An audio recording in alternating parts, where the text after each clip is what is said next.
ত্রয়োদশ জাতীয় সংসদ নির্বাচনে বরিশালে ৬টি সংসদীয় আসনে নির্বাচনী প্রচারণায় ব্যস্ত সময় পার করছেন বিভিন্ন দলের প্রার্থীরা। এ নিয়ে আরও জানাতে বাবুগঞ্জ থেকে যুক্ত হচ্ছেন সহকর্মী ফেরদাউস সোহাগ।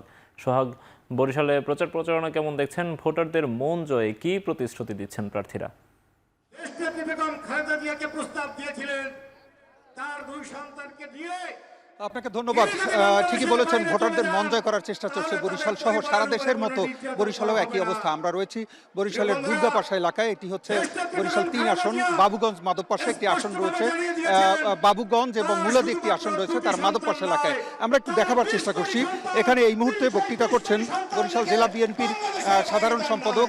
তিনি তার বক্তৃতায় যে কথাটি বলার চেষ্টা করছেন, বিএনপি যদি ক্ষমতায় আসে, নির্বাচনে জয়ী হয়, তাহলে কি করবে সেই কথাগুলো বলার চেষ্টা করছে।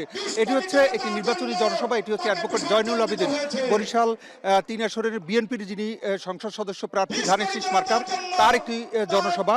সেই জনসভায় কিন্তু এখানে উপস্থিত রয়েছেন বিএনপির নির্বাচন পরিচালনা কমিটির কেন্দ্রীয় যিনি সদস্য অ্যাডভোকেট মোয়াজ্জেম হোসেন আলাল, তিনিও এখানে রয়েছেন।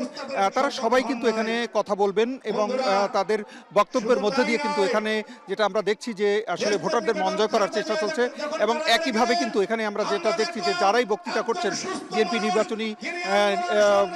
বিএনপি ক্ষমতায় আসলে কি কি করা হবে সেগুলো বিতাং দেওয়ার চেষ্টা করছেন। একই সাথে এখানে দেখেছি যে প্রচুর নারী এবং পুরুষের উপস্থিতি। কিছুক্ষণ আগে আমরা এখানে যখন আসছি তখন কিন্তু একই সাথে বেশ কয়েকটি আমরা মিছিলও এখানে দেখেছি। একটা জিনিস জানিয়ে রাখি যে নির্বাচনী এই জনসভার মধ্য দিয়ে কিন্তু আজকে এই জনসভাটি শুরু হয়েছে বিকেল দুপুর 2টোর দিকে এবং এই জনসভাটি আর কিছুক্ষণের পরে শেষ হবে। তবে আমরা যেটি শুনেছি যে শেষ হতে হতে হয়তো সন্ধ্যার পর পর্যন্ত থাকবে, এমনটি আমরা জানতে পেরেছি।